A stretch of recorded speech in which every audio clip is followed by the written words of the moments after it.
বন্ধুরা, আজ তোমাদের শান্তিপুরের মুমিন আলীর গল্প শোনাবো।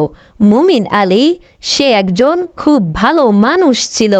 সে তার স্ত্রীকে প্রত্যেক দিন খানা পাকাইতে বলতো। তার স্ত্রী তার জন্য খানা পাকিয়ে রেডি করে রাখতো।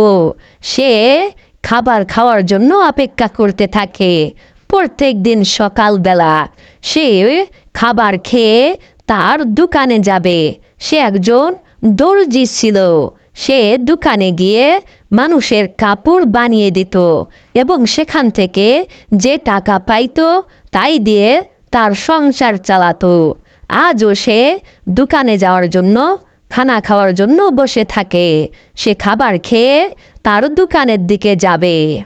তার স্ত্রীকে বলে, কই গো, খাবার নিয়ে এসো, আমি খাবার খেয়ে দোকানে যাব। অতি শীঘ্রই চলে আসো, দোকানে যাওয়ার সময় চলে যাচ্ছে। তার স্ত্রী তার জন্য খাবার রেঁধে হাঁটতে হাঁটতে তার ঘরে খাবারটা পৌঁছে দেয়। তার টেবিলের উপর তার খাবারটা রেখে দেয়। সে খাবার পেয়ে অনেক আনন্দ পায়। সে খাবার খুব মজা করে খেতে থাকে। তৃপ্তি সহকারে সে খাবার খেতে থাকে। সে খাবার খেতে খেতে তার দোকানের কথা চিন্তা করে। এজন্য সে দ্রুত খাবার খাইতে থাকে। খাবার খেয়ে সে তাদের গ্রামের পথ দিয়ে হাঁটতে হাঁটতে তার দোকানের দিকে যাইতে থাকে।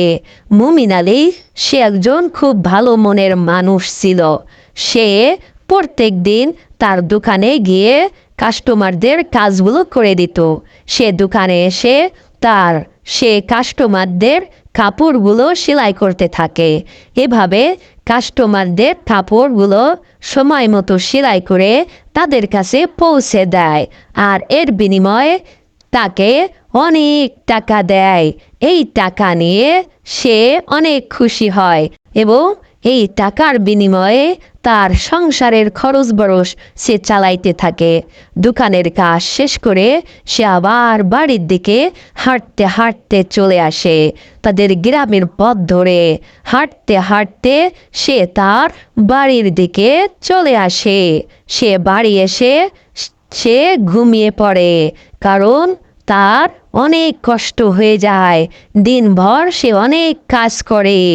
তার দোকানের সমস্ত কাজগুলো করে সে বাড়ি এসে welcome to my channel cartoon video.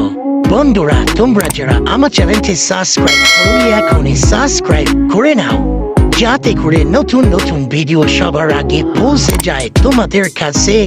Thank you সবাইকে সাবস্ক্রাইব এবং পাশে থাকার জন্য।